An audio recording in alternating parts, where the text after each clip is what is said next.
Hey Waffle Gang, I do hope you are well. My name is Mark and today we're checking out some more Reddit stories. And if you do love a Reddit story, why not consider hitting that like, subscribe, maybe that notification bell too. And just to let you know, today's stories is a collection of some of the worst mother-in-laws that we've encountered on the channel. As you know, and if you've been here for a while, when I go away on holiday or wherever I am, I always like to add a little couple of these extra ones here and there. If they're not for you, totally understand, but let's get involved with today's first story. Much love, guys. Today's first story comes from BrilliantProud, who says, "Am I the arsehole for predetermining my baby's sex? Sorry if the title isn't great. I had a hard time coming up with something that would make sense. Hopefully it does and it's not misleading. Okay, to start, me, 27 female, and my husband, 28 male, have been married for 4 years. His parents, his mother specifically, and I never had any problems. But we've never quite meshed or seen eye to eye. We've always gone along and been civil. Our future family has been the talk for years. My husband will be the last of his siblings to have children. All of his siblings have at least one. It's been a running joke in the family that if our first happens to be a girl, she won't be accepted because everyone else had a boy for a firstborn. The joke has never sat quite right with me, but I've laughed it off because I don't want to start anything and maybe I'm just being sensitive. Fast forward to a few months ago when we started trying. It took about 3 months for me to get pregnant. We tracked my cycle and had scheduled sex for the best chance. Infertility runs in my family, and my hubby and I agreed on a big family, so I've been worried about starting a family so late in the game. When I did get pregnant, we were overjoyed. We had all the typical couples conversations that come with having a baby. The excitement, names, nursery themes, gender predictions, etc. He talked about wanting a son first so he could be the big strong leader for all his younger siblings and carry on the family name. A very big deal to him, instilled by his parents. I expressed my desire to have a little girl I could dress up and match with. It became a playful banter. He'd refer to the baby as son and I would call the baby our daughter. About a week before our gender scan, I searched up the old wives' tales and made us a chart we could fill out together to see who would hypothetically win our little bet. It included the ring test, Chinese horoscope, heartbeats, cravings, etc. The results ended up being about 50-50 in the end, which made us even more excited to find out for certain at our scan. The following week, we went to our appointment and discovered that our baby was a girl. We were both extremely excited. Hubby was disappointed to lose but told me he was overjoyed to be raising a daughter by my side. That night, we called our families to share the news. After calling his family, his mother asked to speak to him privately. I went to bed alone as their conversation carried on for well over an hour. The following morning, I woke up alone. There was a note on my husband's nightstand explaining that someone would be by the house to pick up his belongings later this evening. I immediately tried to call him only to realize he had blocked my number. I then tried his mum. His mum picked up on the first ring. Before I had the chance to get a word in, she started chewing me out, calling me a manipulative bitch. I asked her what I had done and she told me I'd ruined her son's reputation with my inexcusable behaviors and tendencies. I let her finish her rant before kindly asking her what the fuck she was talking about. She told me the divorce papers were already written up and I wouldn't have the chance to tear apart the family like I had been intending to do all this time. Again, slightly less kindly this time, asked her what the fuck she was talking about. To which she told me my husband would be leaving me because our child is a girl.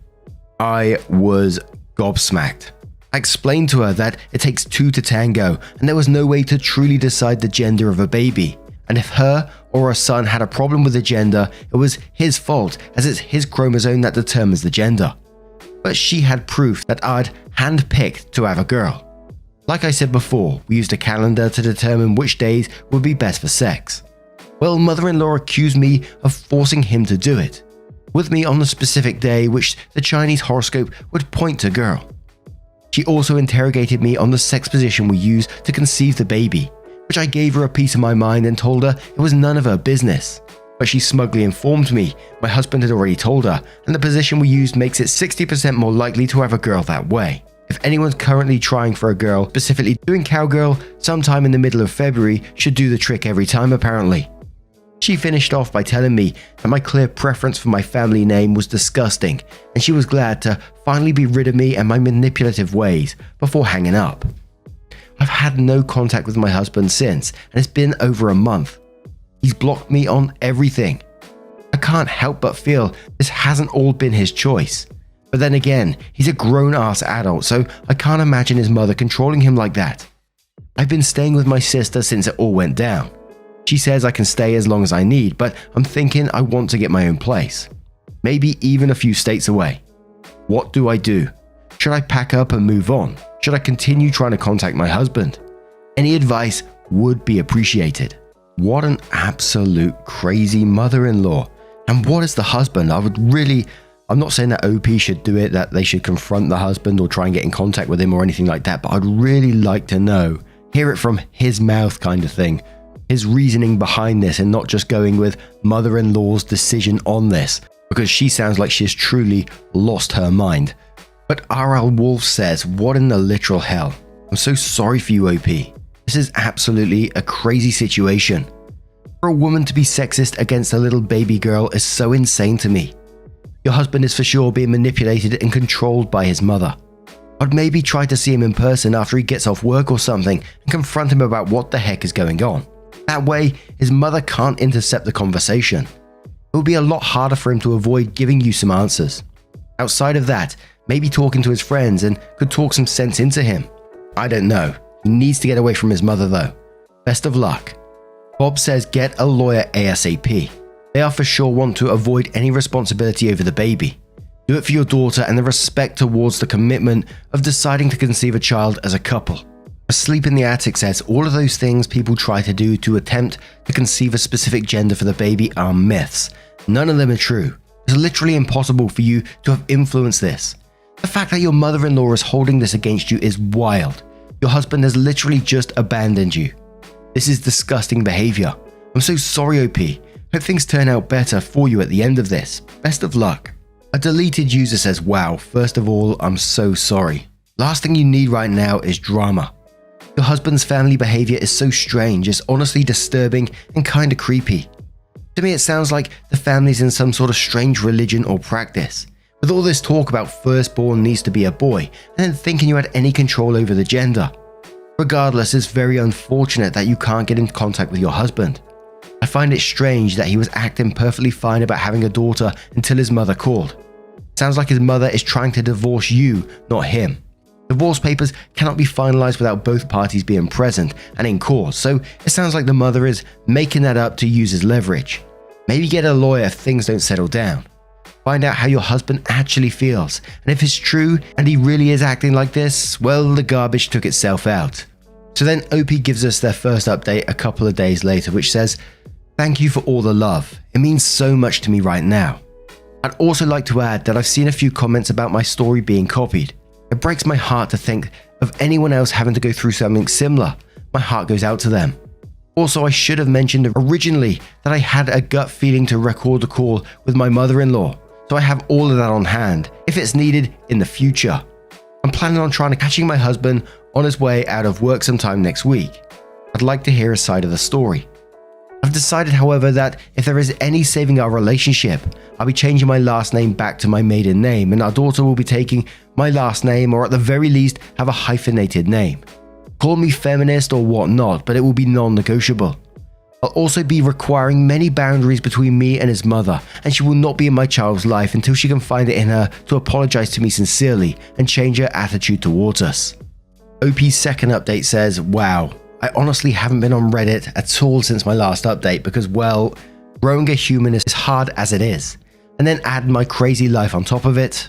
But after getting hundreds of emails from Reddit today, I realized it must have been shared somewhere else to be blowing up like this, and now there's so many of you, I figure I owe you all an update. So here it is. Hopefully I can get this all typed out in a way that makes sense. Even though it's been a few weeks since this all went down, I'm still in shock and I haven't been able to collect my thoughts. Let's just blame it on the pregnancy brain and pretend that my life isn't falling apart before my own eyes. I was able to catch my husband as he was leaving work one night and got his side of the story out of him like I had hoped. As suspected, he admitted that he was excited for a baby girl, and after speaking to his mum, she forced him to leave and block me. His mother already had the divorce papers ready to go. I tried to tell him we could fix this. We could raise our daughter together away from his mother. I know I sound fucked in the head and naive for this, but I grew up in a household with a father figure, and I was hopeful my daughter could have a different home life experience than what I had. Not to discredit my mother.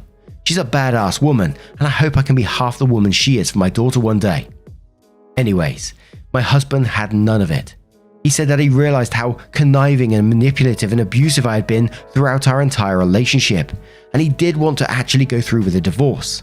He said he'd have no problem giving me full custody of the thing that's growing inside of me. That's when I lost hope. Fuck him. I have no problem leaving a man who's so easily brainwashed by his mother like that. I'll raise this baby alone. That's bad enough, but here's the real icing on the cake. I received a phone call from my soon-to-be ex-husband's brother's wife.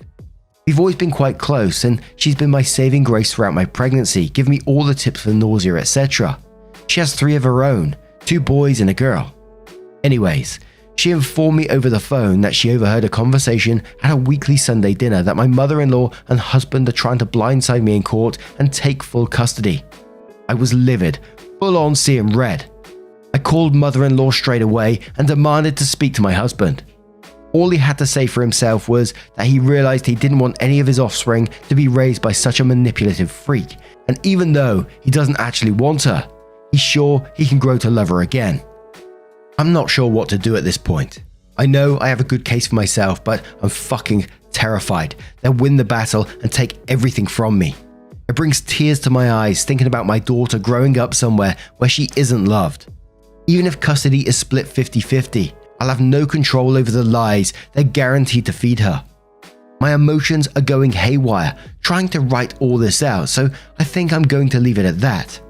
Thank you for all the love and support you all have shown me and my baby girl. The internet can truly be an amazing place. Edit. Adding that my brother-in-law and his wife are planning on leaving the family dynamic after seeing the way I've been treated. They have a daughter of their own, and while she's been accepted as she wasn't the firstborn, they're very uncomfortable with the misogyny within the family. Brother-in-law is the firstborn, and I think the what-ifs are fucking with his head. And then, allegedly, the husband left a comment on that post. Apparently says, "What the fuck is wrong with you, Aspen? I loved you and I loved our daughter. You paint me out to be such a fucking villain, and none of these pea-brain people on the internet can see through them lies. Manipulation at its finest. You was such a fucking bitch, a whole goddamn lie of a relationship, and when we were trying to get pregnant, everything was about you. I can't believe it took me so long to see every single sign. You were so fucking obsessive over your stupid calendar, and we hardly ever used it. You always say you aren't in the mood, or we did it yesterday, I'm too tired, we can skip a day. It was never about me or my feelings, and then when you actually got pregnant, it became even more about you. I'm not eating eggs anymore, they make me sick. I don't want to go to Sunday dinner, I'm not up to it tonight. Let's not get sushi for dinner because it's bad for the baby. I was so fucking nice to you, Aspen. I literally doted on you like a fucking Prince Charming, and you never even recognized me. I can't believe you string me along all those years. F you and F the fetus. I'm sick of your games. I can't effing believe I find out about this post on a podcast my girlfriend listens to. You betray me one effing month until you lose it all like I did. See you in court, bitch." OP then continued to post another small update which says, "Thank you so much for all of your support. I've been in contact with my lawyer about how best to proceed, and for legal reasons I'm not allowed to give any more information at this point in time. But I've seen all your messages and I'm truly grateful for all the advice and care being sent on our way. I have a very good lawyer working with me, and both me and the baby are and will be safe through the coming months.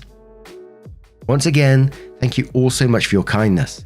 It's helped me feel somewhat sane through all of this and made me realize that I am entitled to feel the way I'm feeling. You've truly given me a community where people have my back and truly want what's best for me. I'll be logging off until things have settled down and baby is born. Maybe I'll return for a final update at some point, but for now, I'm focusing on my own health and the health of my baby as I prepare for the courtroom."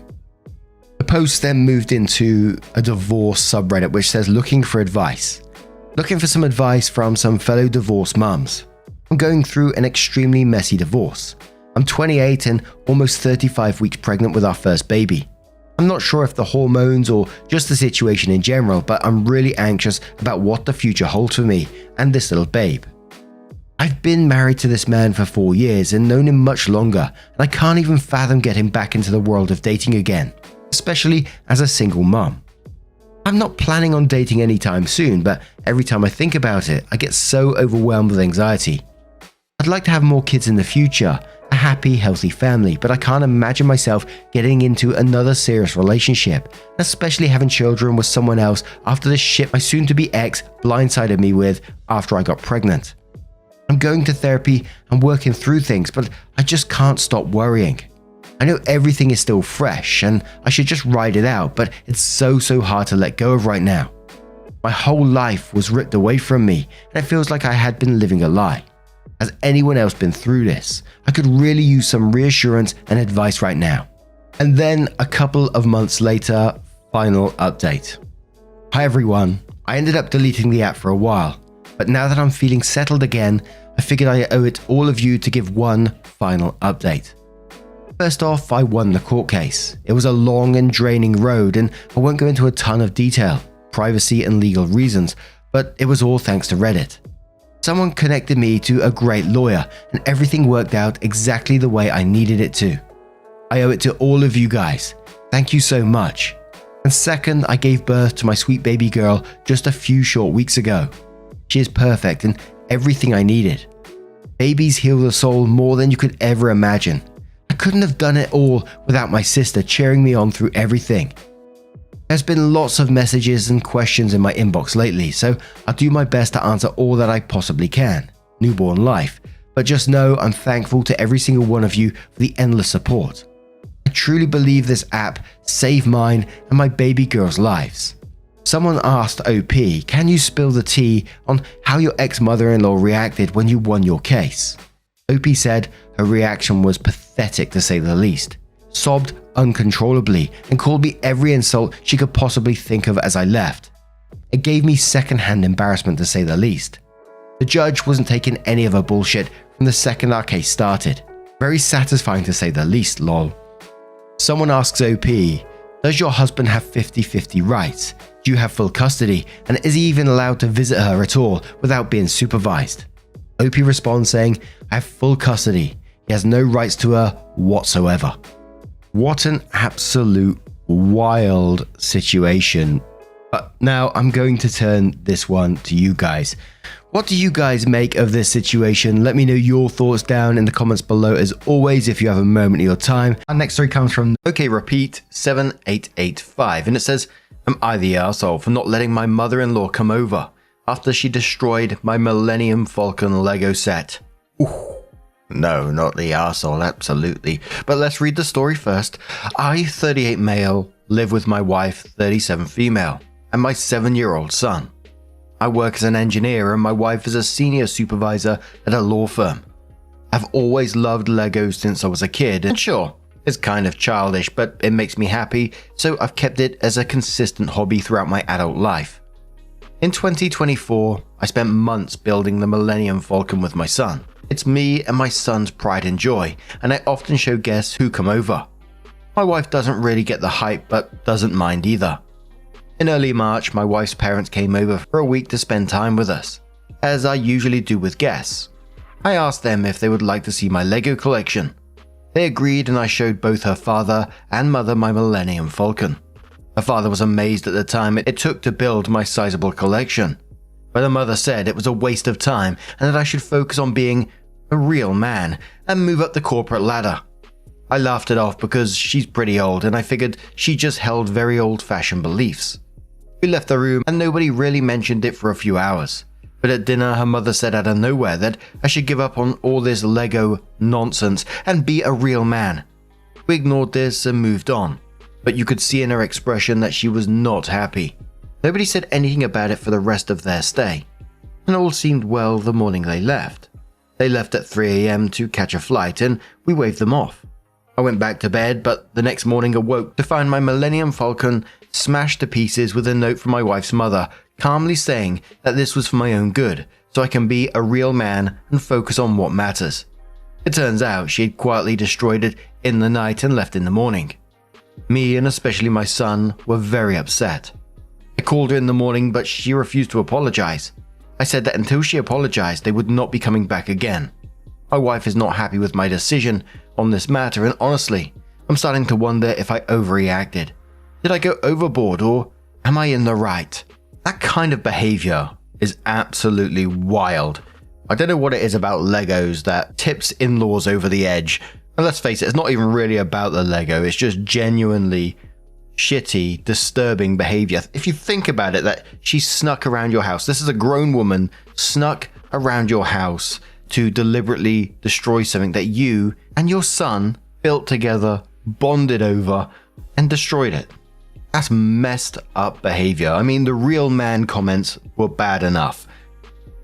And then has the bloody cheek to leave you that note like she did you some kind of favor. I mean, even with an apology, which it sounds like isn't going to happen, I don't think I'd want her around me anyway. And the fact that your wife isn't backing you up is shitty in itself as well. And you also have a wife problem in this situation. The fact that she isn't backing you up over this after she saw her mother came in, destroyed something of yours that you and your son built, and isn't backing you up is concerning in itself. But OP came in with her own comment after the post and said, "Hello, I posted this last night and checking Reddit today was quite the surprise. I'm incredibly grateful for the output of support and will be taking people's advice into consideration. I see people suggesting that I have a talk with my wife and will definitely try that. I'll also hold my ground with my mother-in-law as suggested. I've seen some commenters suggesting I take legal action, but I do not want to escalate things. I'm so happy I got all this support and will be providing an update post soon." Commenter says, "She ruined something you and your son did together. Regardless of her feelings about you, she actively did something that hurt her grandchild. That right there is grounds to not allow her in your home or have a relationship with your child. Your wife needs to think of how disrespected you were as an entire family unit. If she doesn't back you up with this, then you have some serious issues. Good luck, dude. Not the arsehole." OP says, "My main conflict is that it seems immoral to make it harder for my wife and her parents to meet, even if her mother and I have conflicts. You're right that my wife should be standing by me and I will have a talk with her. At the end of the day, I can't make her do anything, but I need to know where she stands so we can resolve this. Thank you for your support." Commenter says, "I'm disappointed in your wife. What her mum did was beyond rude and she should have been the first to go off on her.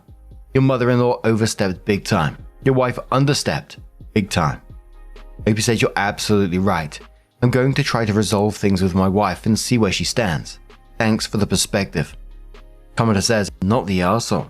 It just shows your mother-in-law does not care about you or your son at all. That's a horrible person to be around, and even a worse grandmother.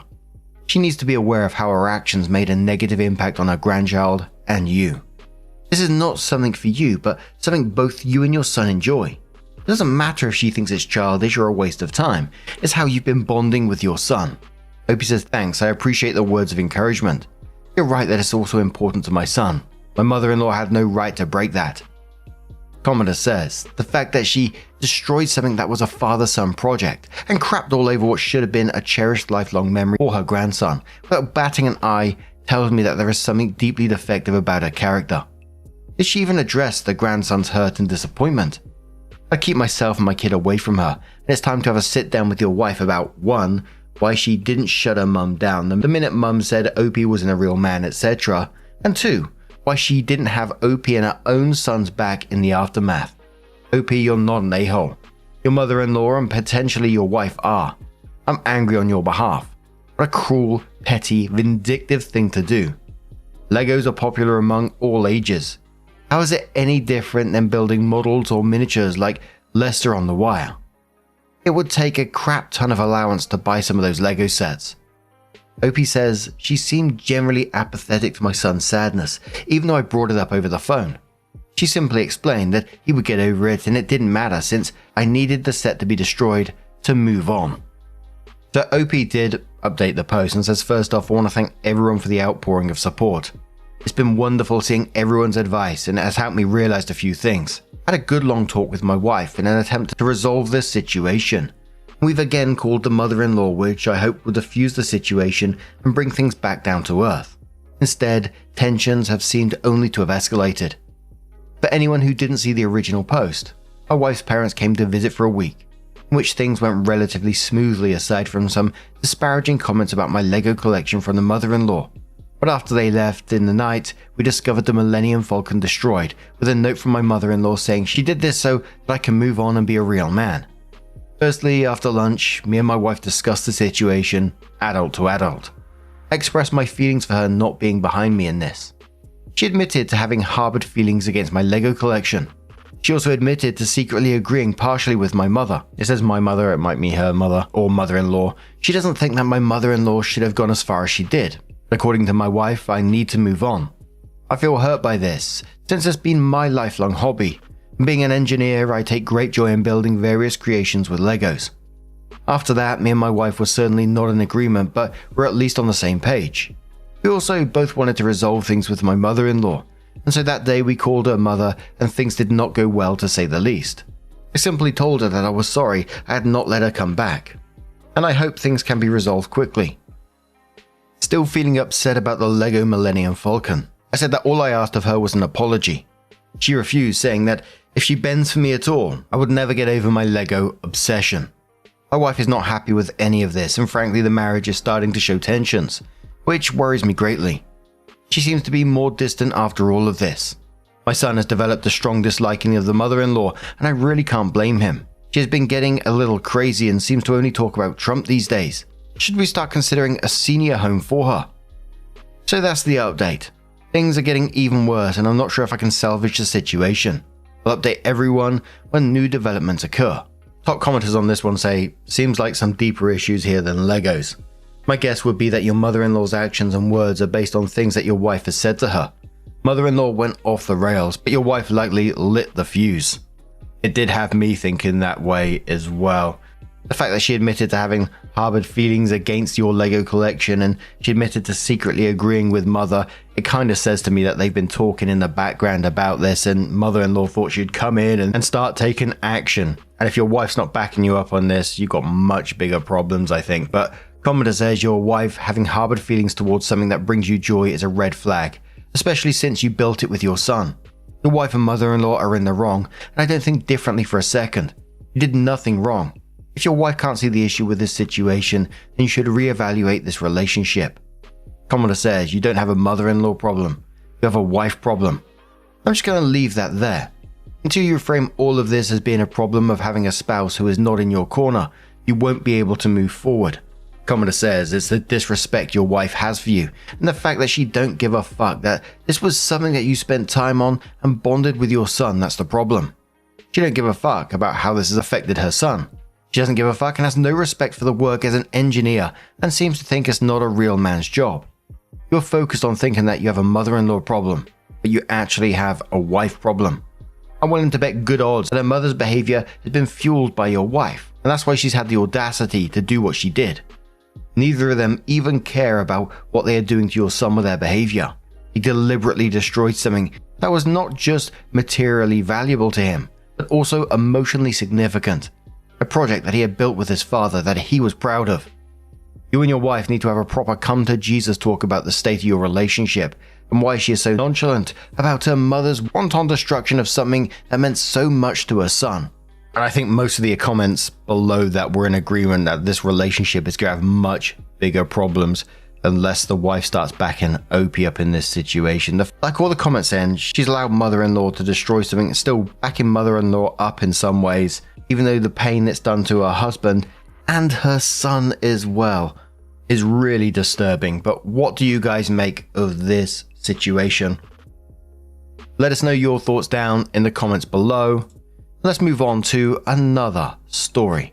Our next story comes from Wedding Drama subreddit from the user SorryImNotItalian and says narcissistic mother-in-law expects us to send 50 plus invitations 54 days before the wedding. I've been asking her for a guest list for the last 10 months. We already invited the friends and family of hers that we know of, but my family has always been completely disconnected from her side of the family, to the point that he doesn't know anyone's names. I asked every month for any additional names and addresses we might have missed. I told her the latest date, December 31st. I can add to the guest list so I can get enough invitations printed and envelopes printed. I didn't get her guest list until March 3rd, and it has over 50 people. I simply didn't have enough envelopes. So my fiancé and I looked through all the names and invited only the people he actually knew. Now, she is furious that we didn't invite all of her third cousins 2 times removed, the son of a friend who we have never met, and people whose names we have never even heard of. I'm convinced that she is just going to tell people when and where it is, and we're going to have to turn these people away. My fiancé has been trying to deal with it, but she refuses to talk to him and insists on only talking to me. She feels that she can just bulldoze me because I'm not comfortable arguing with her. So she's been harassing me non-stop. She keeps saying, "I'll pay for everyone's plate, I'll pay for them." Bitch, that's not the problem. It's fucking tacky and disrespectful. Also, you don't have a job. How are you paying for anything? On top of all of that, she hates everything about the wedding we've planned. Hates our photographer, our venue, my dress, his suit, our caterer, everything. She told me and my parents the other day that no one will take our marriage seriously because it's not being officiated by a representative of God. Okay then, you narcissistic bitch, don't come. You and your family can have your own religious circle jerk at your church. Everyone will be so much happier. This feels to me, it's one of those situations where if you don't put the proper boundaries in place now, she's going to keep stomping over your life choices time and time again. New houses, family events, possible children. She will not change unless something is put in place right at this moment. And I would be telling your husband that needs to come from him at the same time. Yes, you said he's talked to her, but she's ignoring you. He can simply say, no, stop doing that now. Stop going to my fiance and talk to me. And we're only inviting the people that we said on the list. End of. Or you can simply not come as well. But Dogs and Cats World 1000 says, and quotes, "My fiance has always been completely disconnected from her side of the family. She refuses to talk to him." And Dog says, "So how would your fiance feel about uninviting her?" Dangerous Ant says, "I hope you password protect with all the vendors, or you might have something cancelled. I'm a total B-word, so I wouldn't have printed invitations or invited anyone past the deadline. You need security for the wedding and reception with guest lists. And no one else allowed. Mother-in-law wouldn't be the first to invite people behind your back." Opie says, "Oh, believe me, all of the vendors are well aware and are already planning to have security check people in and make sure no one acts out of line." Ginger says, "Block her. Tell your fiancé you are not dealing with his insane mother. Extra people can't come. You aren't changing a damn thing for her. Hire security. Have a day of planner checking people off. Have passwords for your vendors." Bad Bandit says, "What did the poor wedding photographer do to her? Seriously, you have a decision to make. Your fiancé needs to put her in her place now or suffer a lifetime of having to put up with her shenanigans. She's not bringing anything positive to the table. What's it going to be?" Opie says, "Our photographer specializes in candid moments and film photography. Mother-in-law wanted a more formal photographer, but we loathe formality." And one more comment from Fibromite who says, "Look at yourself in the mirror and practice saying, 'No, we're not discussing this.' Talk to your son if you must and tell your fiancé that his mother is his responsibility and you are no longer dealing with a special brand of batshittery." Batshittery. Next time she says anything negative about your wedding, tell her she is more than welcome to decline her invitation or you will just rescind it. And again, tell your fiancé that he has to deal with her from now on. So OP comes in with their update and says, "Hi again, pals. If you haven't read the first post, you can read it here," and then shed the link and says, "We are currently at 29 days to go. RSVP deadline was 2 days ago, but we've had to chase down a few people, of course. So just to answer a few questions from my last post. I couldn't print more invitations to accommodate her guests because I went through a friend who is a very talented letterpress designer. She is incredible and does everything by hand. Her attention to detail has been absolutely stunning. I wanted this event to help boost my friend's small business, which it really has. Yay! Her process is rather time consuming and ordering the specific paper and invitations takes at least a week. The whole printing process took about 3 weeks total, and with the timeline my mother-in-law left me, that just wasn't possible. Aesthetics is important to me regarding the paper details, as I am also a designer. I'm not telling guests to wear a specific color or anything like that, but in regard to the specific details from my vendors, I have a very clear vision. Finally, yes, I foresaw issues with my mother-in-law and sister-in-law, who was diagnosed bipolar type 2 and borderline personality disorder. And last I heard 2 years ago, she hates me. So hiring security was literally the first thing I did after signing the contract with the venue. All vendors know that the only people who can make changes are me and my fiancé. No, I cannot disinvite my mother-in-law because while she is not specifically contributing financially, her husband, estranged but still married, weird I know, is contributing the majority of the finances for the entire weekend's events. Father-in-law wants nothing to do with the drama, doesn't give a fuck about his wackadoodle wife and daughter or any of the drama. He just wants to impress and get drunk with his hunting buddies at the wedding. So, on to the update. Just this past week, with 34 days to go, my future mother-in-law sent a photo of wedding invitations she had printed and had mailed out to an additional 60 people. The insanity of the action and the logistical headache she is causing me and my venue, catering, security, and rental team aside, the invitations are heinous. Like, they're similar, I guess, to our original, but the vibe, the color, the execution is just so wrong. My invites are understated, cute, a little flirty, and kind of retro.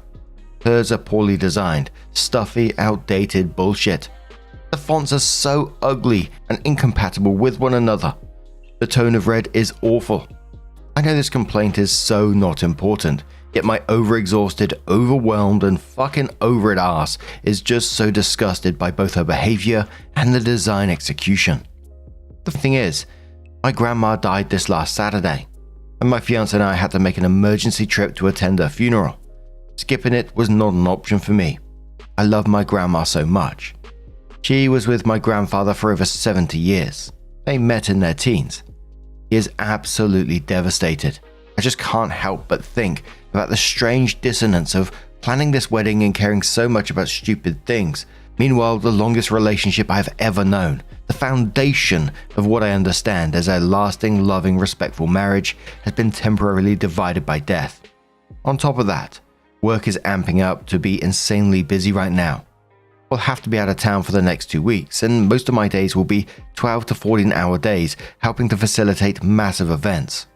I had planned for this as I knew well in advance that it would happen, but I didn't account for all the bullshit and loss that has happened. And of course, when it rains, it pours.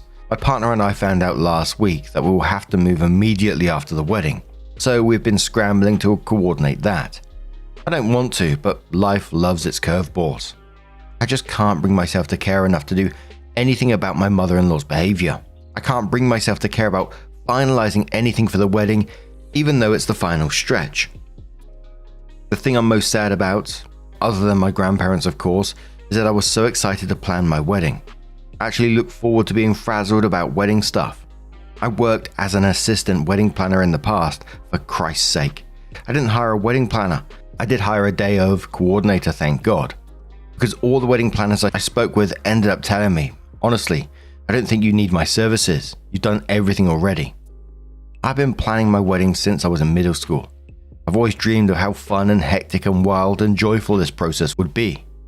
Up until this point, the whole wedding planning process has been such a lovely bonding experience for my fiancé and I was feeling so good about it.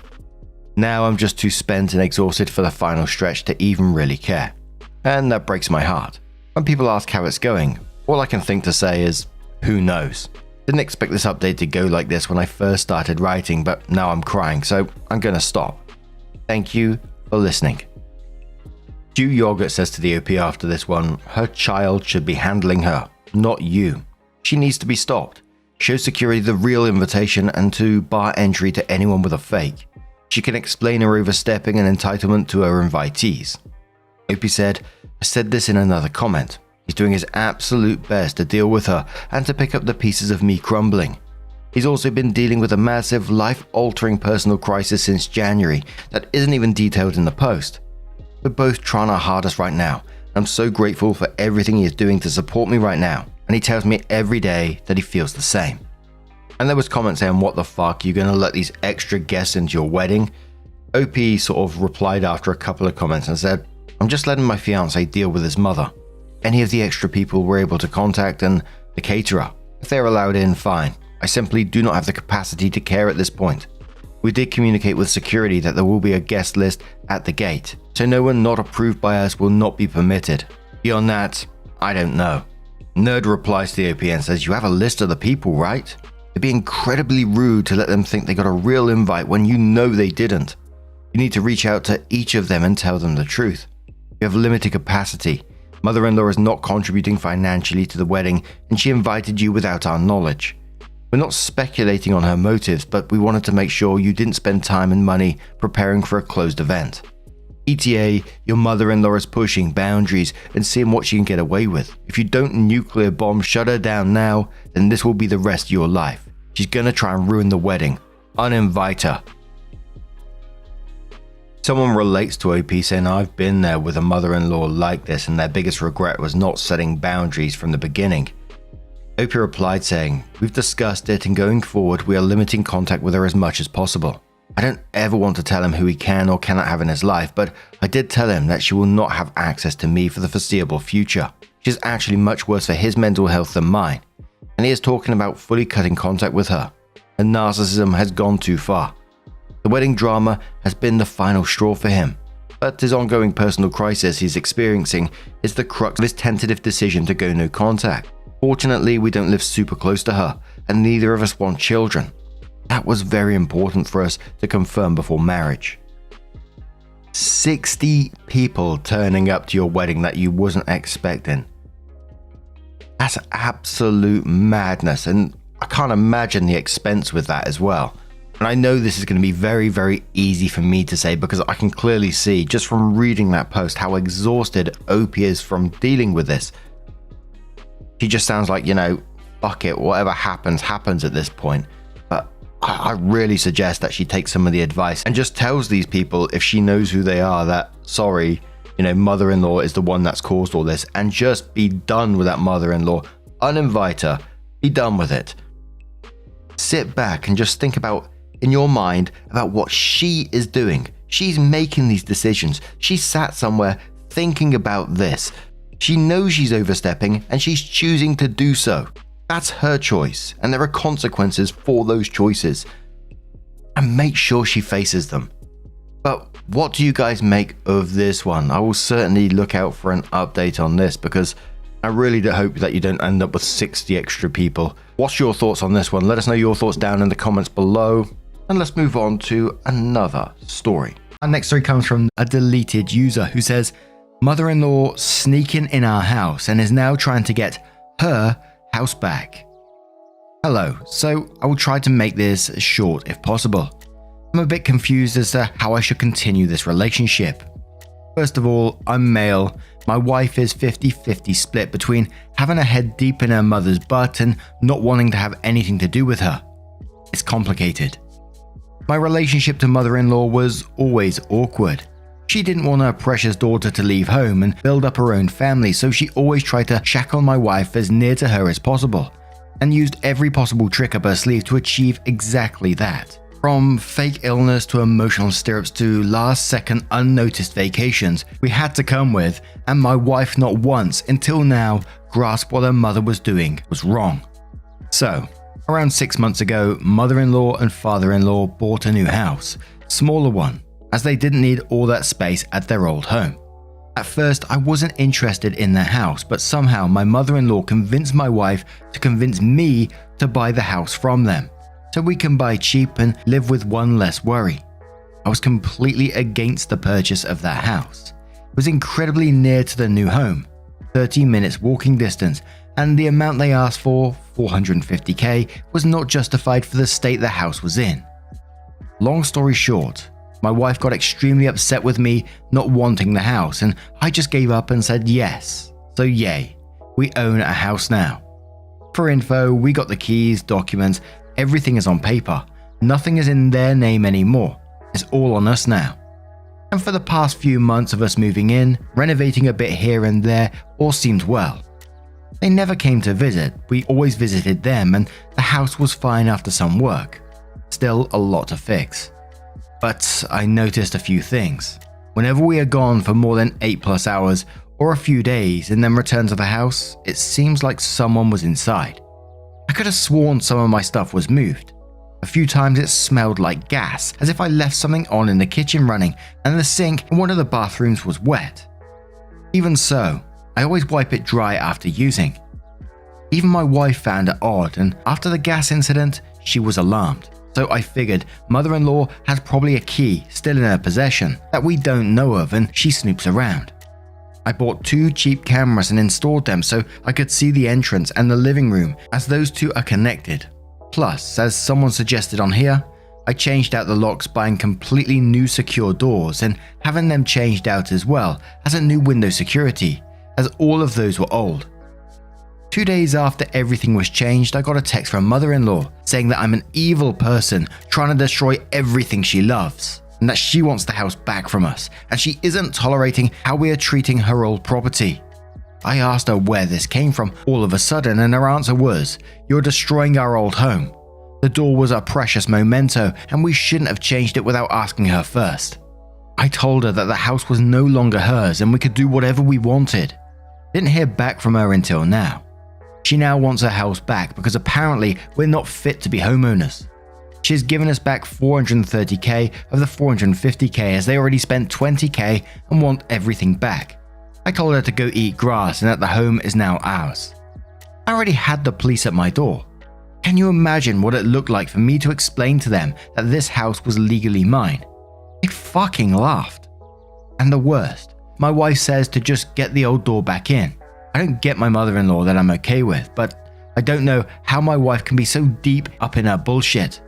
If it were me, I would go no contact and leave it at that, but my wife is just glued to her. I can't even enjoy marriage anymore.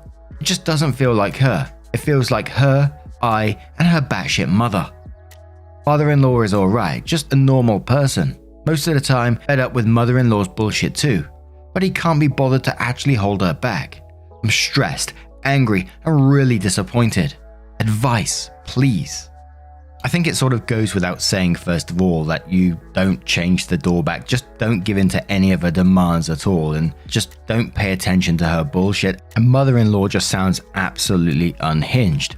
And it really feels like mother-in-law has created this dynamic with your wife where she feels like she's shackled to her, and it's a situation wife probably feels like she can't get out of. She feels like she has to please mother-in-law and clearly needs some assistance with that. And I wonder if you can sit down with some sort of professional together so you can express your feelings about how this is currently damaging your marriage and will only get worse if it continues. And a door being a precious memento, she's just absolutely trying to control everything in your lives. Holy moly. But we're going to cover a couple of comments, then we're going to move on to the update to find out what happened next.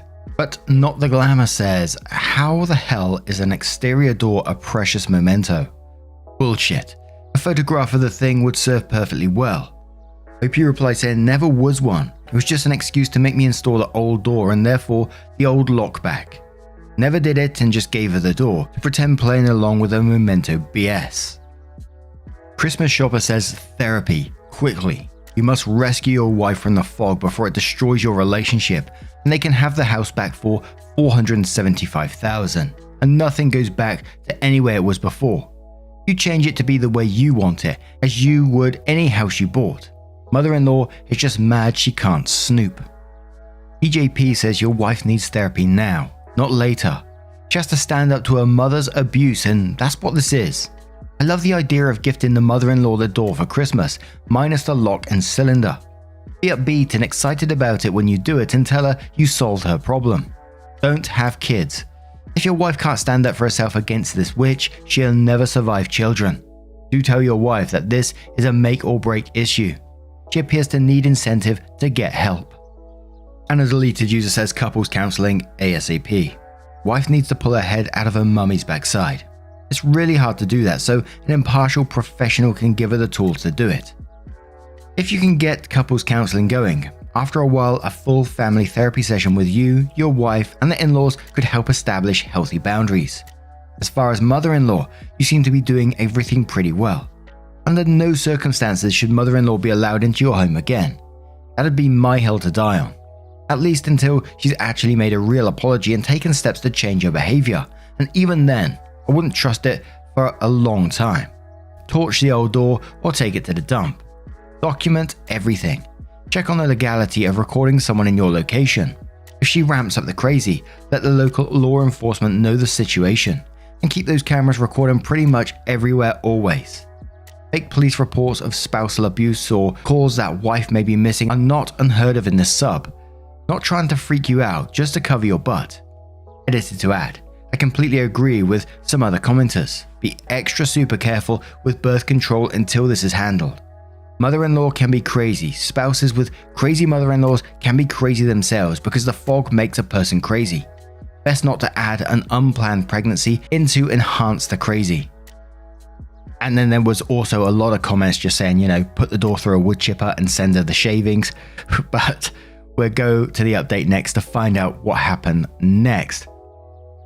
So it starts off with, so quite a lot has happened since yesterday. I stopped answering most comments as I was just taking in everyone's advice, thoughts, and my own experiences. First, some info again. Some people were concerned dropping off the door would mean she could copy the keys.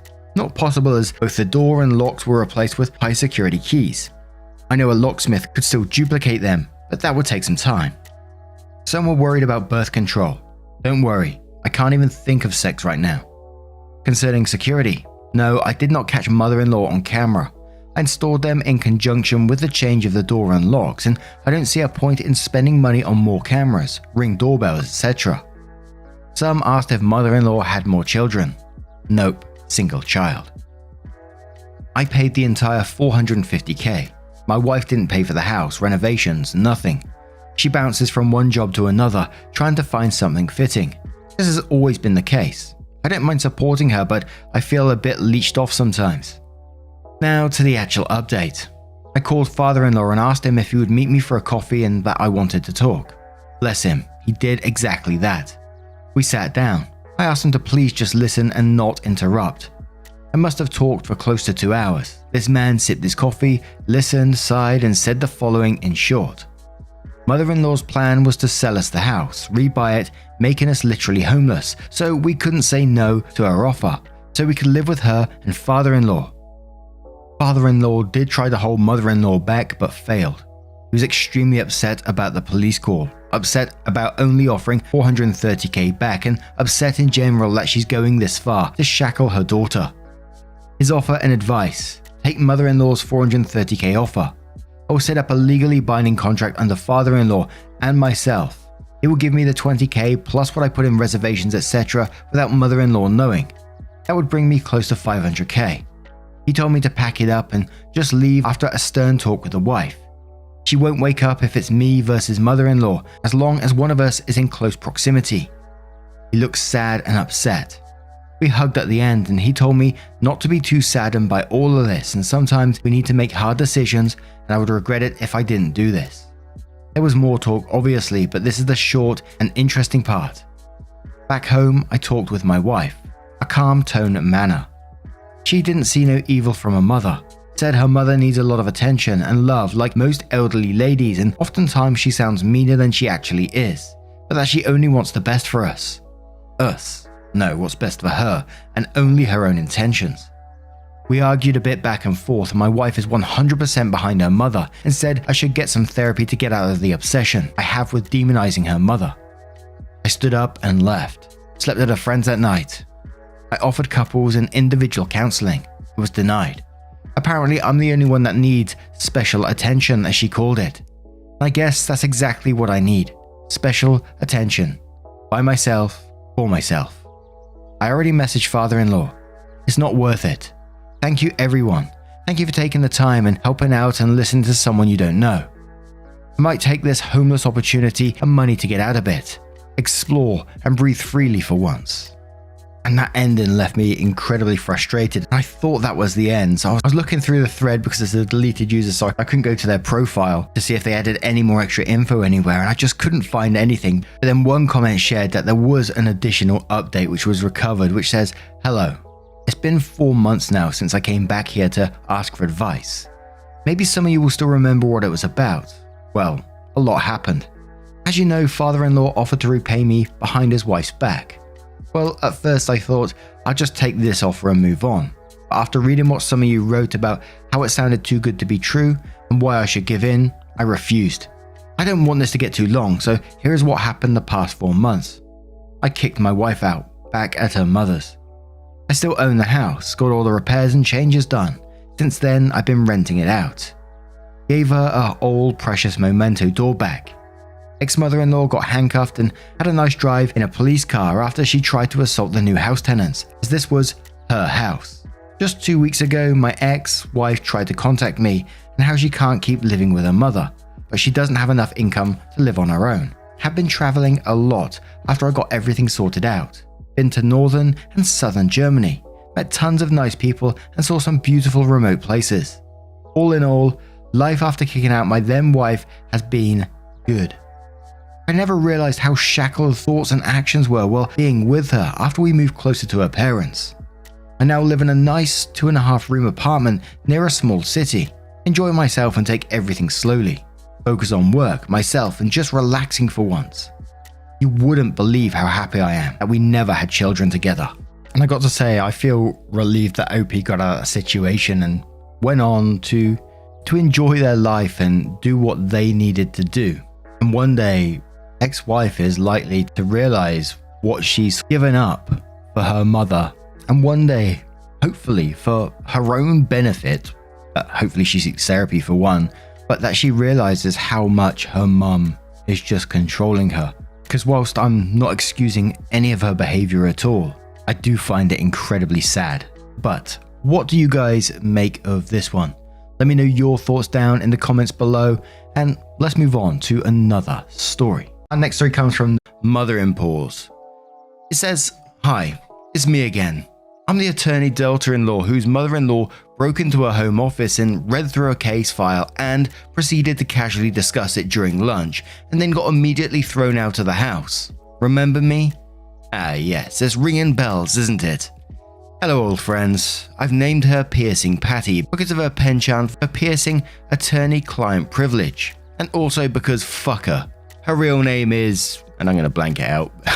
Does it feel good to have your privacy compromised, Patty? Yeah, my client probably didn't like it either, you nosy bitch." I deleted my post because I quite like my job and wish to keep it, but you guys kinda get the gist from the previous paragraph, so let's play some catch up. Last you heard of me, I was trying my very best to forgive her because up until then, she has been a very good, no, that's not it, adequate. She was a very adequate mother-in-law to me. Well, now she's number 1 on my blacklist, followed closely by people who stick their chewed gum on the underside of tables, and people who don't like dogs. This is the saga of how she and I came to be no contact. It is very long with a lot of moving parts, so I will likely have to break this story into several posts.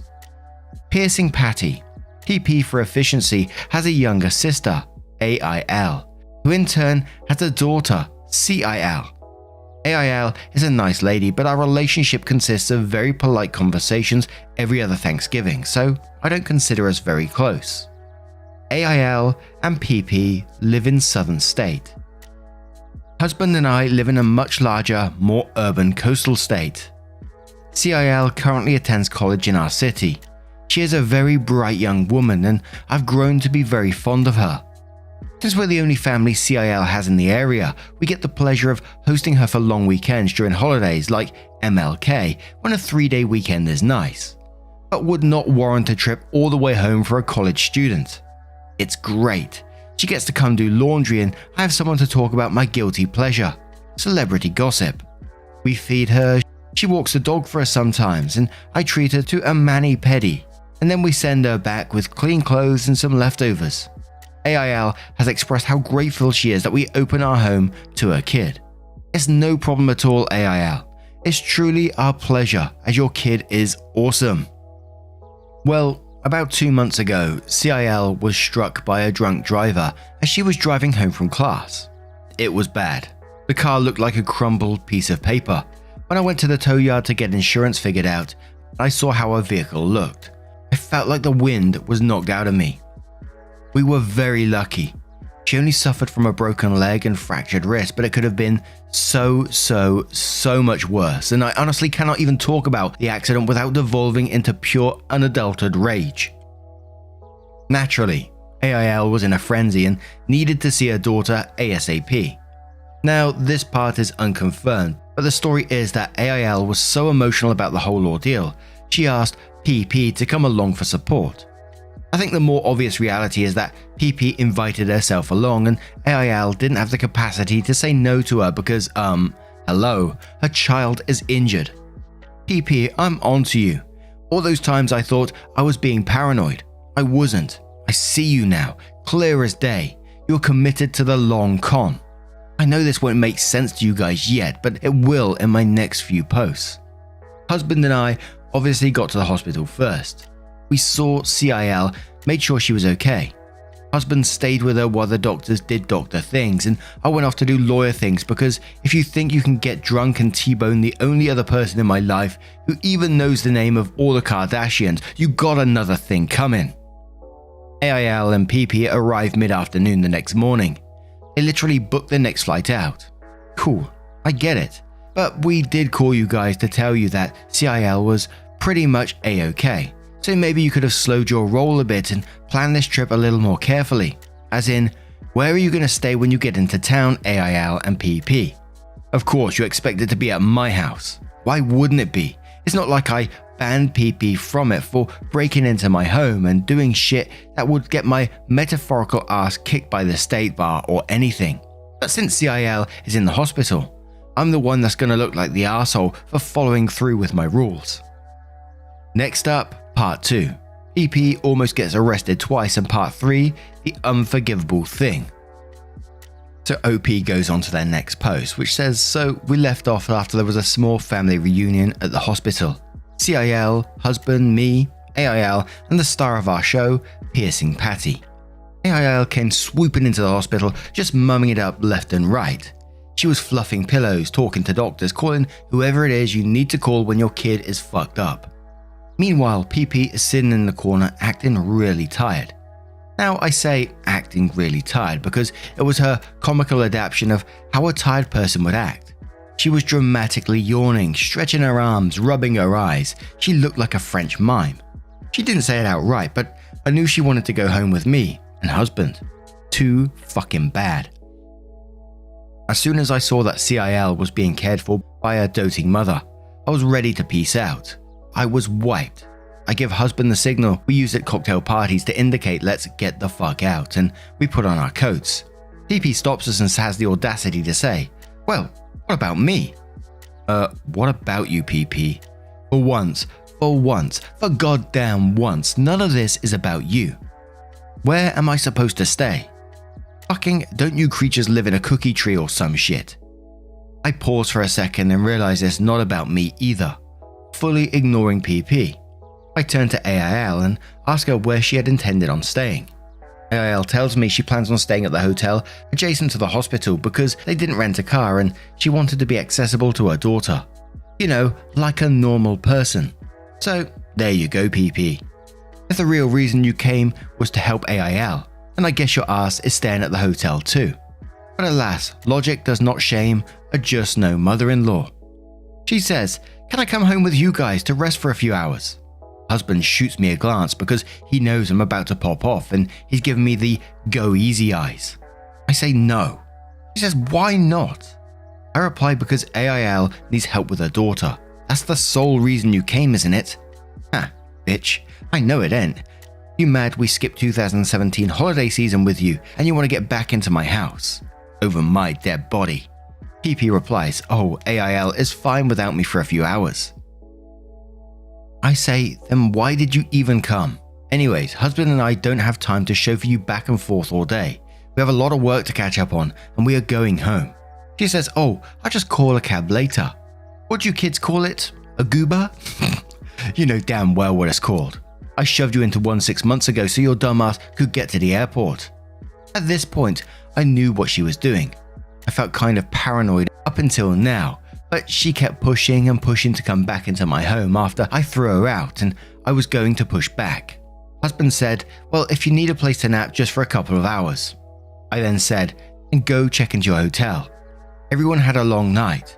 Husband knows he almost fucked up real bad, so he just shut up and left the room. I followed.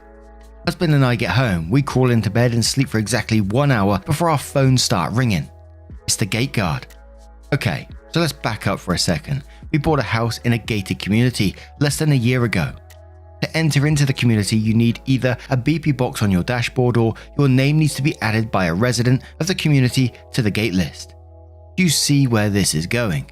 Guard calls us and tells us that a car just dropped off a lady who is screaming at him. She's repeating over and over that she is husband's mother and demands to be let in. She is saying that she used to be on the list, so there must be a mistake. There's no mistake, PP. I took you off that damn thing almost immediately after I exorcised you from my home. Be gone, Satan. Husband groans and puts on pants to go wrangle his mother. This is the best part, my llamas. So, before he can make the approximately 1-minute drive to the front gate, PP goes ballistic. She charges the little booth that the guards have and starts throwing things. Staplers, radios, stationery, all airborne. She got a good few throws in there too. The guards tell me she made contact with a pen cup. One of them suffered a blow to the noggin. Obviously they call the cops. Husband calls me and tells me to get down there because they are about to arrest her. And I say, oh no, she'd better call a lawyer. Ha! Okay, a disclaimer. I love my husband very much and I do not feel good about leaving him high and dry to deal with the cops, but what the fuck was she thinking just showing up like that? What was the best case scenario in her mind? That we're going to welcome her into our home again and then everybody hugs and drinks hot tea together? Idiot.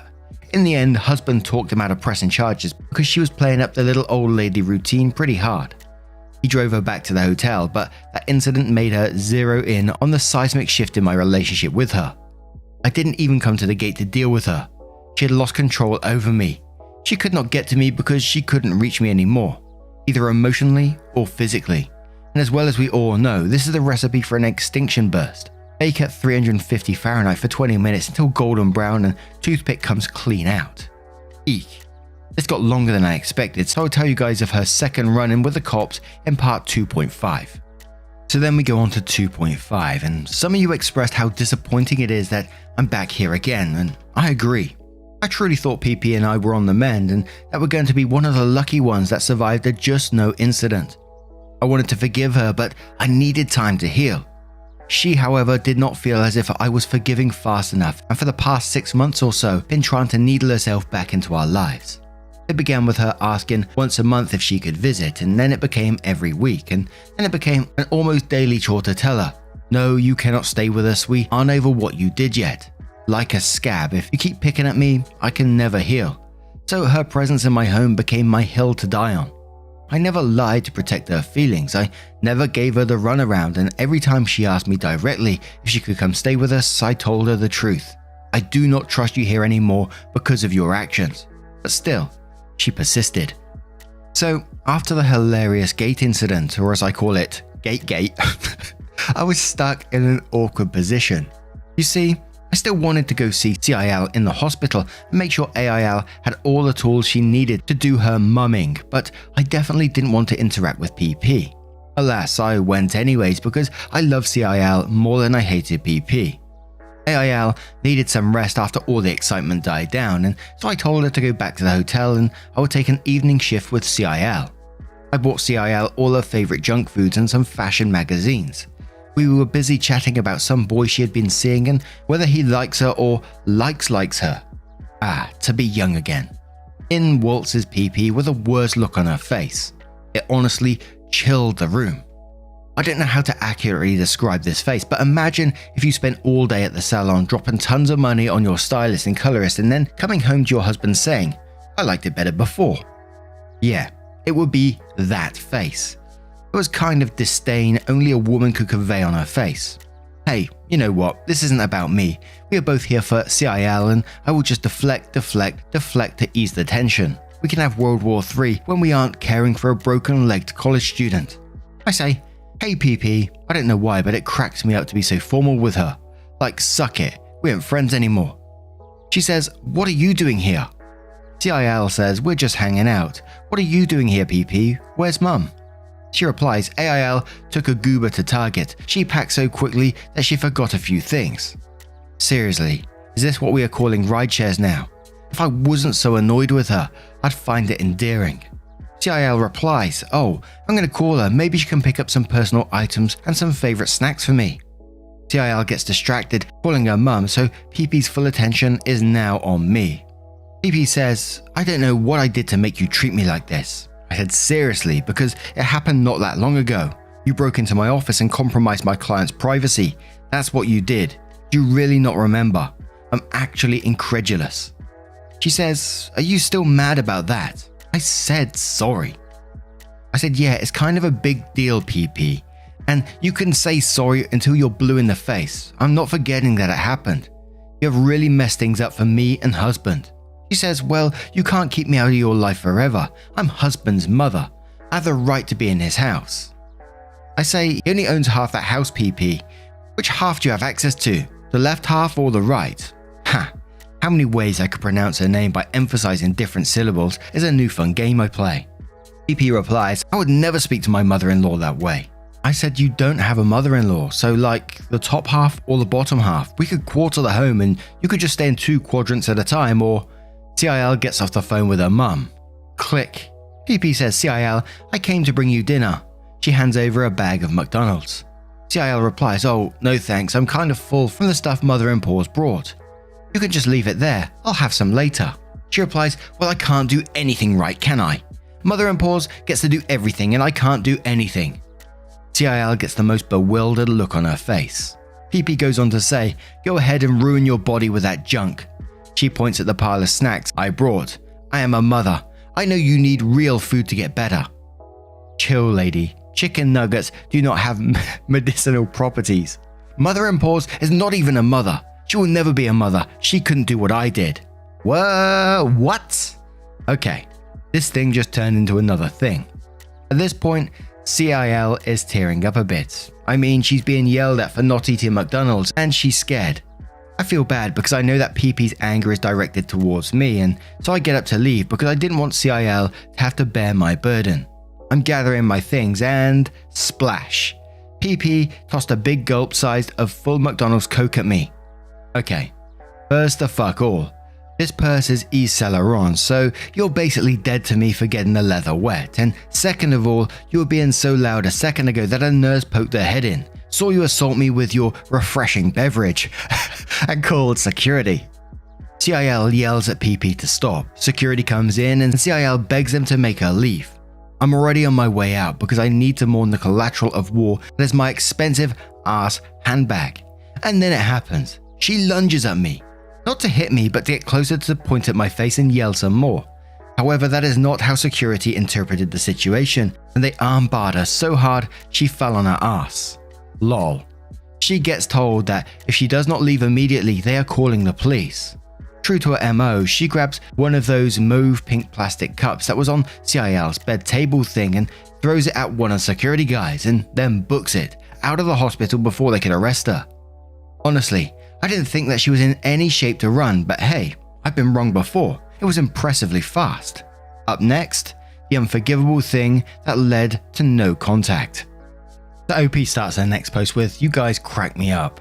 Okay, in order of the most asked, although I would not say that was in order of importance, I will answer the following. 1. I had my bag cut, re-dyed and re-sewn. The YSL survived, but it will never ever be the same.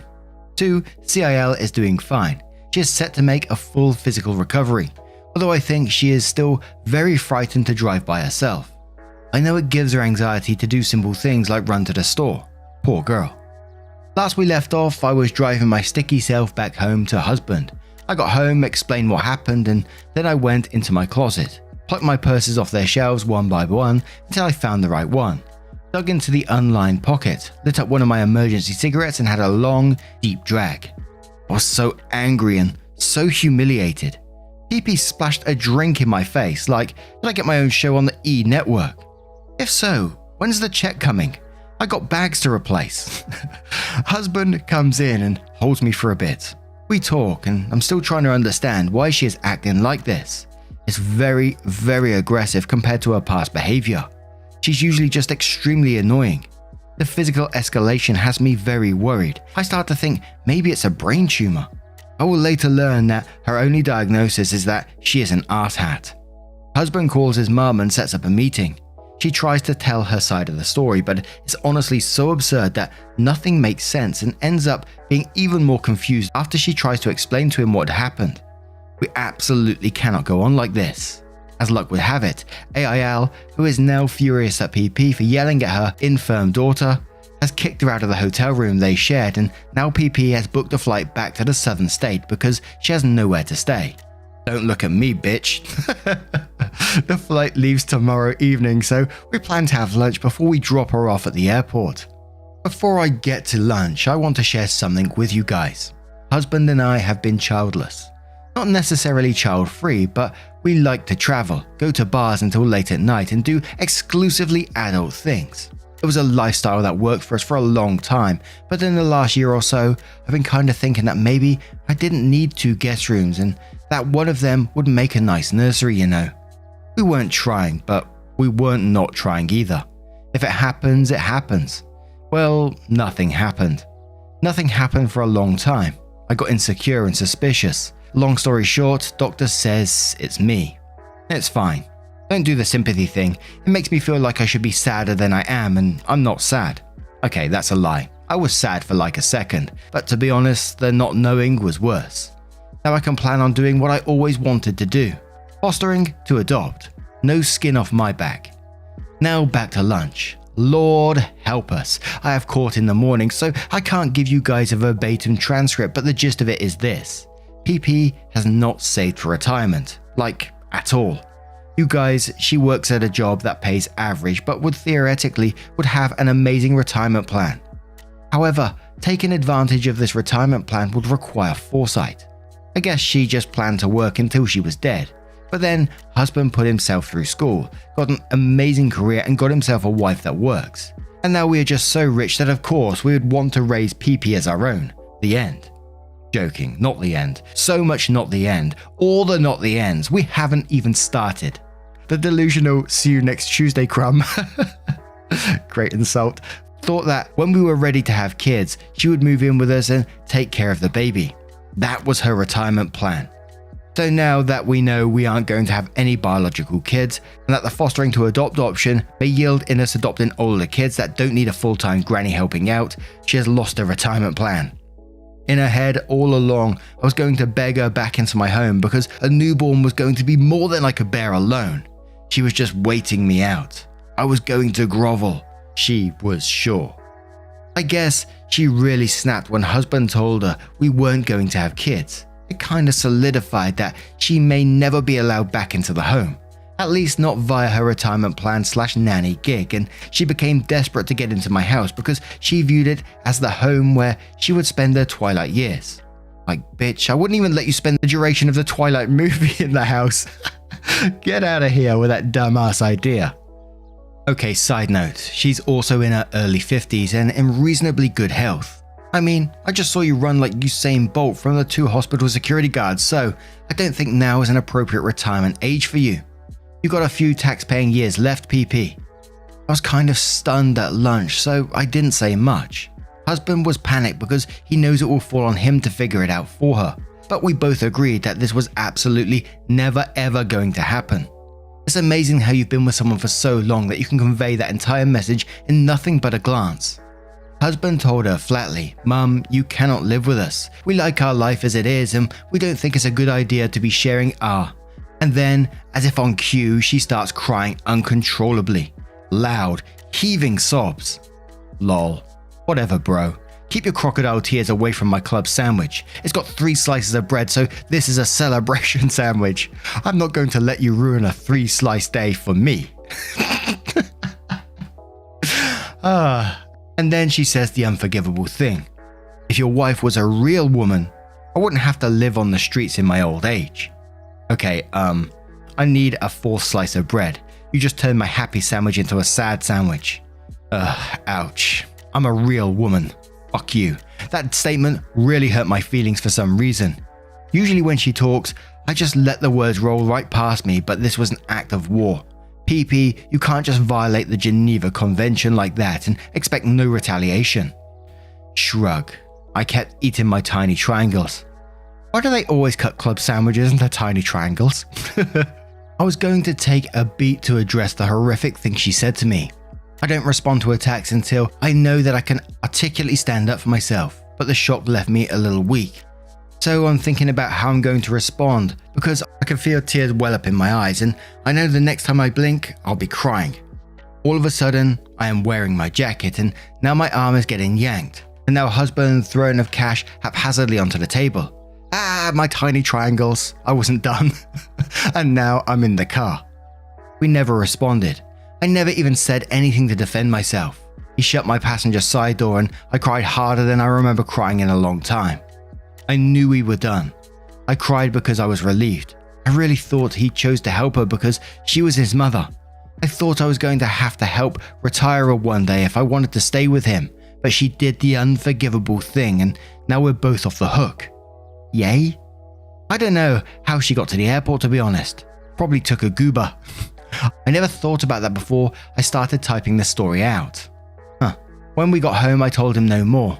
She's blocked on everything, and I told the gate guards to call the police immediately if she shows up again. Don't even notify me. She needs to get her own phone plan. Any trips to the southern state will not be attended by me. All the money we were giving her was going to stop. He can send her whatever he wants from his discretionary budget, but I wasn't going to send her any of my wonky womb money.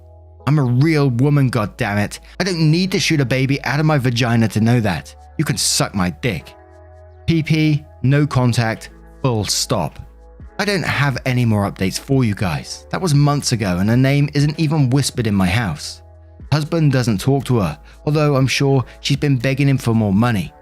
I don't think about her unless I am feeding llamas, and all we are concentrating on is getting approved to be foster parents. I hope my kid marries an attorney when she or he grows up, so I can relive this saga step by step from the other perspective. Lol. I've been tossing fountain drinks at dartboards for practice. Edit. No sass. I am so touched by everyone who partook in the I am not a real woman because movement in the comments. It was such an amazing show of solidarity to me and those who struggle with infertility. I read every single comment. I never thought of myself as not a real woman. Even when I got the news from my doctor, I just thought of it like a scar or a hair color. It was just a characteristic of my body and I couldn't change it, so I wasn't ashamed of it. When PP said the unforgivable thing to me, it was the first time since the diagnosis that I felt so small.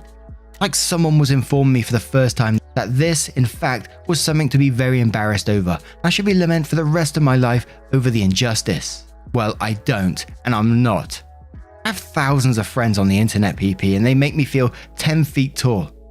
I don't fit your little boxy definition of what a woman is, and that's okay because your approval would destroy me. So I believe that was the end of that saga, but OP did share some stories about what was leading up to no contact, some of the smaller stories, I guess, which I'm going to share with you as well. So the first one was called Piercing Patty and My Engagement Ring. A few of you guys requested some BEC stories about Piercing Patty, aka PP, after my last odyssey on her journey to NC. This is hilarious for two reasons. One, you know there definitely existed BEC, and two, you knew it'd be good enough to retell. Someone recently made a post about a class ring on here and it reminded me of my engagement ring pissing contest with PP. This isn't a full meal llamas, but that's okay because it's bikini season and we all need a light snack and a cold sangria. I love the writing style of this. Immediately following my law school graduation, husband, then boyfriend, took me on a long weekend getaway. I'm serious about the immediately part. I basically walked across that stage, took some pictures with my family, we met at a local restaurant for a meal and some champagne, and I left for the trip still wearing the most expensive outfit I own. My graduation gown. Oh God, the student loans.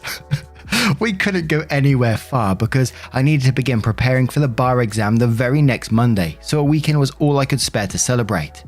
Husband drove us to a sleepy coastal town and we stayed at one of those B&Bs that have seashell soaps in the bathroom.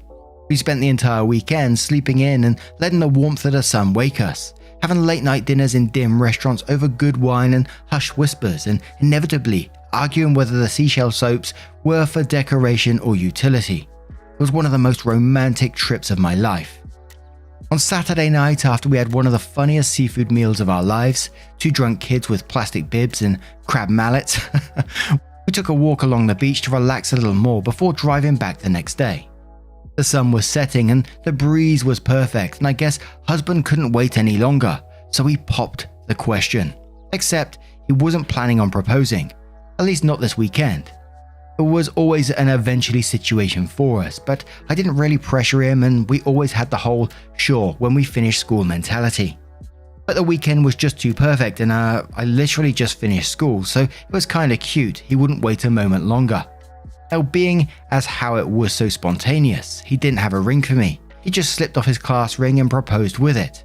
I was so happy, you guys. Not because I get to marry the love of my life, but because husband ordered his class ring a few sizes too small and wore it on his pinky, and I always thought it made him look like a 1970s pimp, lol. Him giving me his ring took care of the fashion faux pas, and it had the added bonus of me being engaged. We called our parents, got the appropriate reactions, minus PP wanted to come see us right away, and kinda forgot that we were engaged because I was studying for the bar. Once I was done with that horrid exam, I felt giddy. The whole blushing bride thing hit me like a ton of bricks. I was nearing 30 when I finished law school. There was no reason for me to be giggling that much. Finally, I wasn't such a mean bookworm anymore, and that meant PP could visit us from the moment we told her we were engaged. She was begging to come visit us so we could all celebrate together. So PP comes to town and without any polite small talk, asks to see the ring. I flash it quickly because I know this ain't my real engagement ring, so I try not to show it off too much, knowing that it will confuse people when I get my actual ring. The class ring was just a spur of the moment ring, and what PP didn't know is that after we got back from the trip, husband took me to the jeweler to pick out what I wanted. Turns out I didn't want any of them, and in my high maintenance glory, I got to pick out my own stone and design my own setting. Oh boy was I glad he didn't plan his proposal. Making my ring was so fun, but it would take months to complete. I still managed to wear husband's class ring around a necklace though. It was so sentimental to me, but this bitch, fucking PP. So we are on our way home from the airport and stop for lunch. PP asks to see the ring again, and I show her thinking that she's just excited her son's getting married.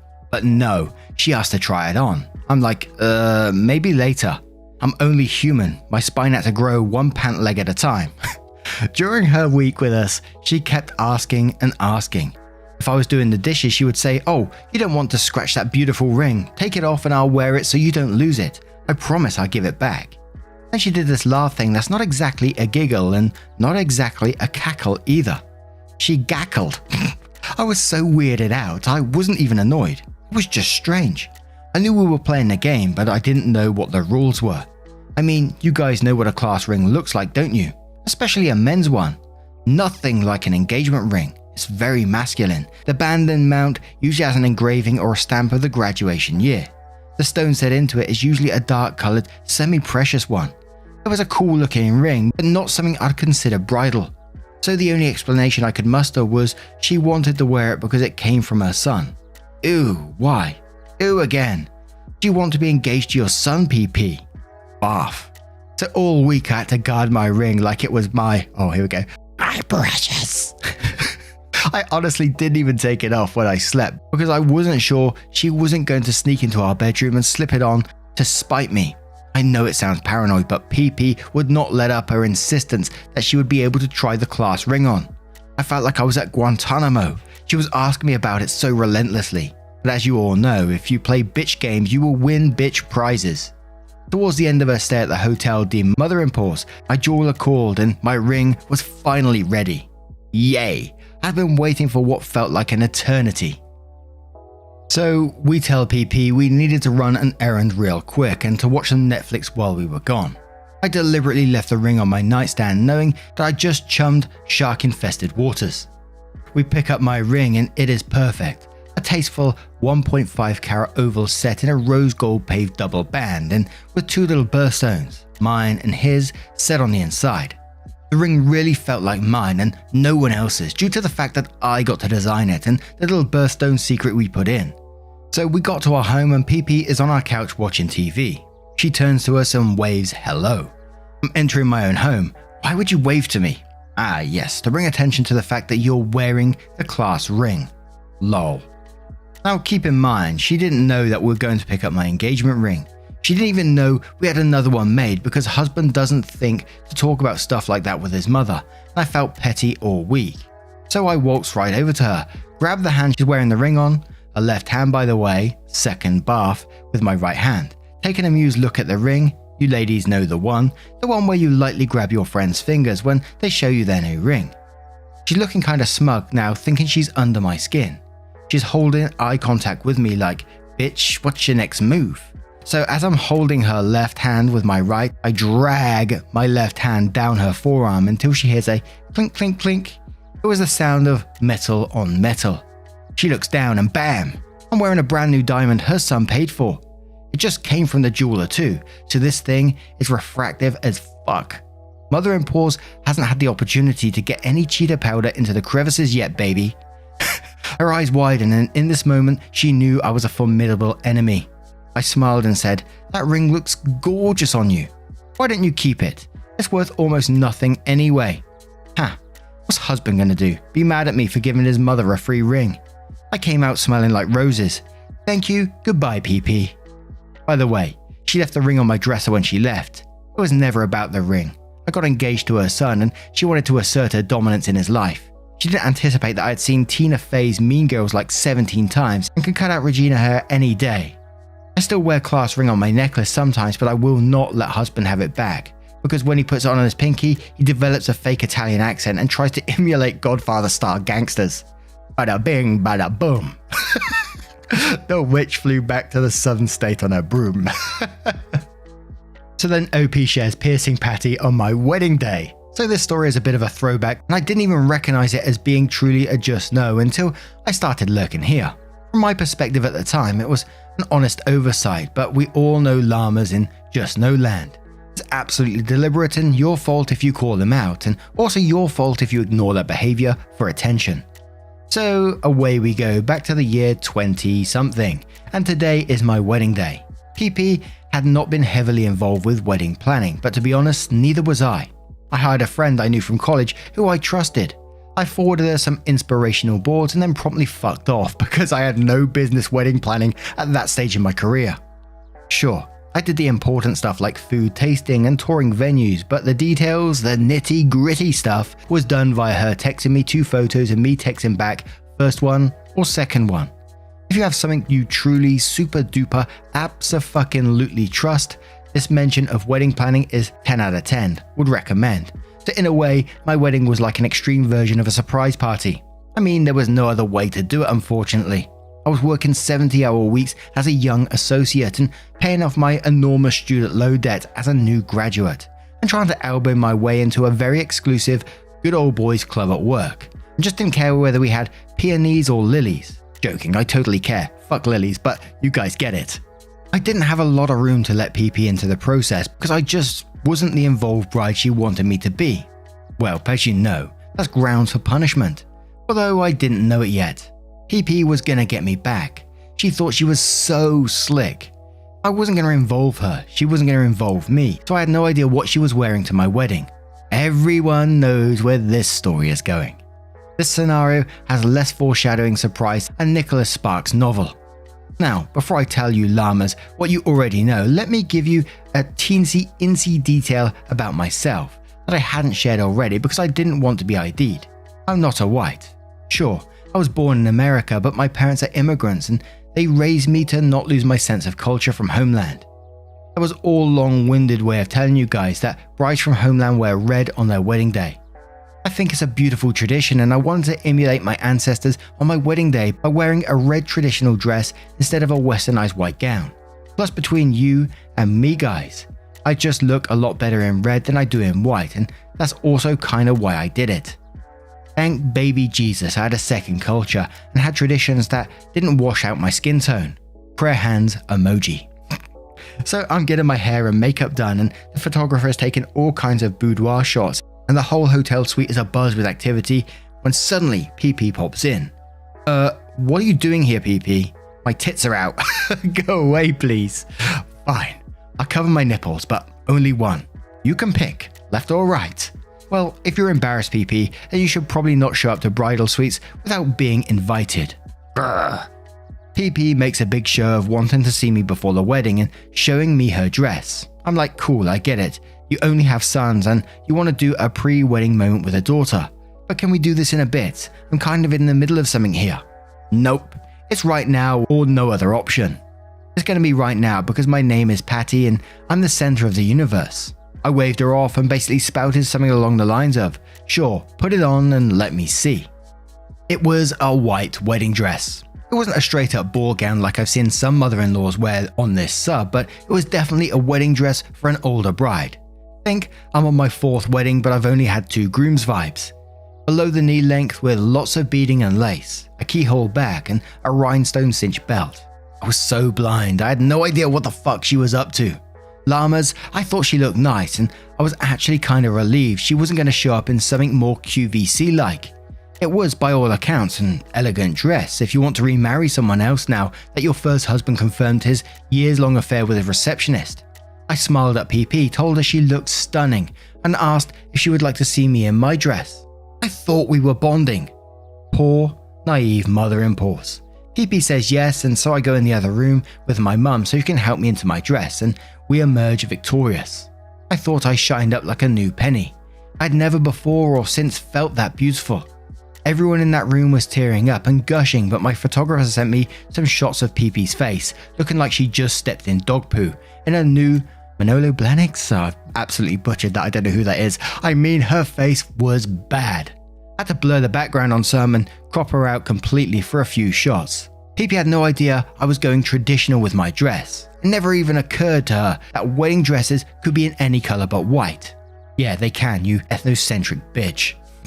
She was trying to upstage me, but due to her inability to Google my homeland, she kinda just looked like a jackass. How could she tantrum though? It'd require that she admits that she was trying to piss off the bride.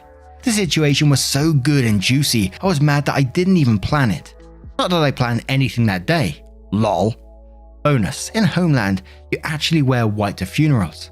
My grandma, God bless her heart, doesn't speak that much English. Since grandma loves to learn about American traditions so much, she thought that everyone else would like her learn about her traditions too. She was just trying to make small talk with her new family-in-law by informing PP of our culture. What grandma meant to say to PP was, in my country we wear white to funerals. What actually came out of her sweet, adorable mouth was, you look dead. I died when I heard this story from a cousin. Lol. Honestly, when I think about it sometimes, it still makes me wheeze with laughter. And that's how PP tried to ruin my wedding, but didn't, and also couldn't complain about it without looking like a psychopath who tried to ruin a wedding. The end. And OP did come in with another post, but it was talking about another couple that she knows and their mother-in-law story. But I just wanted to give a bit of information that did come in that story, and it said that they've been out of action on that subreddit for a while, and basically it was because they was approved as foster placement some months ago, and they've met a coolest sibling set, and that they're into parenthood and all this good stuff, and it just sounded absolutely amazing. So I thought I wanted to share that news at the very end there as well. And every once in a while I read a story and it brings me back to when we first started this channel and was covering like entitled parents and choosing beggars and stuff like that, and the crazy level stories that come from there, you know, getting arrested, throwing stuff around, absolutely awful shit she was saying to OP time and time again, turning up to a wedding wearing a white dress to try and get one over on her. And you just think, what is going through that person's head? They're so fixated trying to damage someone else. Are they not thinking about what other people around them are thinking? Imagine turning up white in someone's wedding trying to get something over on someone. Fair play to grandma though. You look dead. That is an absolutely mad story and I loved it. And I love the writing style OP has as well. Very, very cheeky. But now I'm going to turn this one to you guys. What do you guys make of this situation? Whew, how would you deal with that mother-in-law? I think no contact is the only way, isn't it, really, in a situation like this? I don't think there's any coming back from it. There's the odd exception, which OP touched on, maybe a brain tumor or something like that. And we covered a story some months back about, a mother-in-law who cut up the wedding dress, and it turned out to be something like that. Obviously not the case in this situation. It sounds like mother-in-law is just an absolute arsehole. But again, what do you guys make of this? Let me know your thoughts in the comments below. And thank you for being here today. It's been a long one. I didn't realize it was going on for so long till I looked at the timer and I was like, oh shit. But anyway, see you in the next one. Take care and much love. Wake up, get up, stretch my legs, eat some breakfast, milk and eggs, brush my teeth up, wash my face, throw my clothes on, start my day. Wake up, I can smell the smoke from the bacon. Let's go, see the sun shining from the windows. Okay, I know that today